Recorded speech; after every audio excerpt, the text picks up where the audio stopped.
पावसानं पुन्हा दडी मारल्यानं धान पिकाला पाण्याचा मोठा ताण पडला असताना शेतकऱ्यांच्या मागणीनुसार सोडण्यात आलेला सिंदेवाही व मूल तालुक्यातील 26 गावांच्या सिंचनासाठीचा नलेश्वर मध्यम प्रकल्पाचा मुख्य कालवा अवघ्या 24 तासात फुटल्याचं समोर आलं आहे.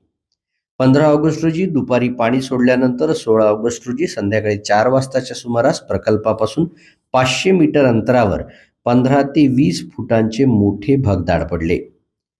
ब्रिटिशकालीन मार्च 1914 मध्ये निर्माण झालेल्या आणि 112 वर्ष पूर्ण झालेल्या या 22 किलोमीटर लांबीच्या कालव्याची अवघ्या 4 ते 5 दिवसांपूर्वीच डागडुजी करण्यात आली होती.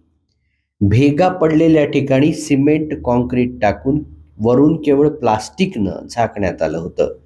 प्रशासनाच्या याच निकृष्ट दर्जाच्या आणि थातुरमातुर डागडुजीमुळे पाण्याचा दाब सहन न होऊन कालवा फुटला आणि पाण्याचा प्रचंड विसर्ग झाल्यानं लगतच्या शेतीचं व पिकांचं अतोनात नुकसान झालं.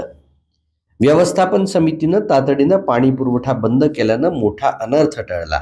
मात्र शेतापर्यंत पाणी पोहोचण्याआधीच कालवा फुटल्यानं ऐन संकटात सापडलेला शेतकरी आता पुरता हवालदिल झाला आहे.